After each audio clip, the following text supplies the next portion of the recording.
Hola, soy Johan Otoya, vecino miraflorino, soy padre de familia, profesor universitario, abogado por la Universidad Católica con estudios en Género y Discriminación en la Universidad de Huelva y Responsabilidad Social Empresarial en la UNED. He trabajado muchos años en ONGs, empresa privada y en el sector público como asesor de la alta dirección del Estado, y toda esta experiencia acumulada me permite ahora poder sentirme capacitado de poder llevar adelante una ciudad. Y por eso, porque cuento con la experiencia, me presento a la alcaldía de Miraflores porque quiero un Miraflores seguro, moderno, saludable y con mucha proyección al futuro. Un Miraflores que tenga equilibrio en su dualidad entre tradición y modernidad. Nuestro equipo de jóvenes, conformado por apristas e independientes, ha elaborado un novedoso plan de gobierno que lo puedes encontrar en nuestra web johanotoya.com.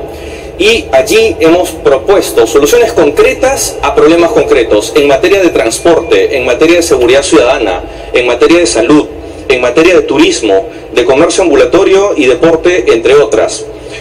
Como primera medida de gobierno vamos a convocar a todos los actores sociales de nuestro distrito, a las juntas vecinales, los partidos políticos, la iglesia, para poder desarrollar el Plan de Desarrollo Concertado 2015-2021, al cual denominaremos el Plan Bicentenario Miraflorino.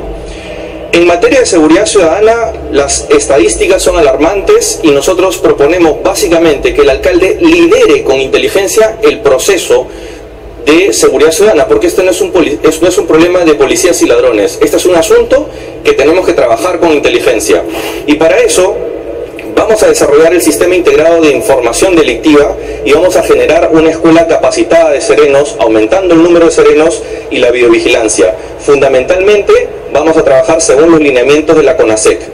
En materia de transporte no podemos seguir perdiendo tiempo en el tráfico y por eso estamos proponiendo la construcción de carriles aéreos, la instalación de semaforización inteligente y el desarrollo de estacionamientos públicos en nuestro distrito.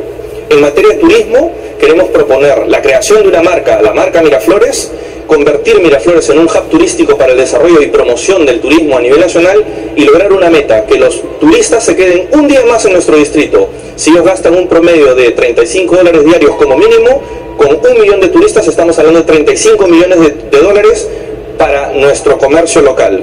Por eso, sabemos que la mentalidad electoral está cambiando y porque no queremos más de lo mismo, tienes una alternativa este 5 de octubre. Visita nuestra página web johanotoya.com. Queremos modernidad, equilibrio, juventud y profesionalismo al mando de nuestro gobierno local. Este 5 de octubre vota por el partido aprista peruano, marca las 2 estrellas y encuentra en mí una persona que te pueda atender como alcalde.